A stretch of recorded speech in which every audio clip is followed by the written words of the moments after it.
ജൈവ കർഷകർക്ക് പിന്തുണയുമായി ഗാനഗന്ധർവന്റെ നേതൃത്വത്തിൽ കൊയ്ത്തുത്സവം. പാലക്കാട് കൊല്ലങ്കോട്ട് ആർ രാധാകൃഷ്ണന്റെ പാടത്താണ് കൊയ്ത്തുത്സവം നടന്നത്. പരിപാടിയുടെ ഭാഗമായി ജൈവ കർഷകരെയും ആദരിച്ചു.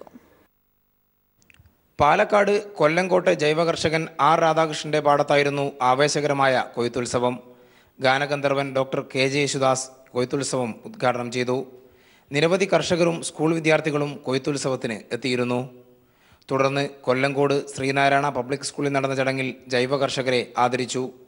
വിവിധ ജില്ലകളിൽ നിന്ന് തെരഞ്ഞെടുത്ത 9 കർഷകരെ പാദപൂജ ചെയ്തും പൊന്നാട അണിയിച്ചുമാണ് ആദരിച്ചത്. പ്രകൃതിയുടെ പ്രാധാന്യവും ജീവിത രീതിയും ഓർമ്മപ്പെടുത്തിയായിരുന്നു യേശുദാസിന്റെ ഉദ്ഘാടന പ്രസംഗം. ഇനിയെങ്കിലും നമ്മുടെ കുഞ്ഞുമക്കളെ ആശുപത്രിയിലേക്ക് അയക്കാൻ ഇടവരുത്താതിരിക്കണമെങ്കിൽ ശുദ്ധമായ ഭക്ഷണവും ശുദ്ധമായ ജലവും ശുദ്ധമായ രീതിയും ജീവിത രീതിയും എല്ലാം നയിച്ച് നമ്മുടെ ഉള്ളിൽ ആദ്യം ശുദ്ധിയാവണം, അതിനുശേഷം നമ്മളെ ശുദ്ധമാകണം, അതിനുശേഷം പരിസ്ഥിതി നമ്മളെല്ലാം ശുദ്ധമാക്കി എടുക്കണം. മോഹൻ വൈദ്യർ അധ്യക്ഷത വഹിച്ച ചടങ്ങിൽ MLA മാരായ ചെന്താമരാക്ഷൻ, K അച്യുതൻ, പരിസ്ഥിതി പ്രവർത്തകൻ പ്രൊഫസർ ശോഭീന്ദ്രൻ എന്നിവർ പങ്കെടുത്തു. News bureau, Palakkad.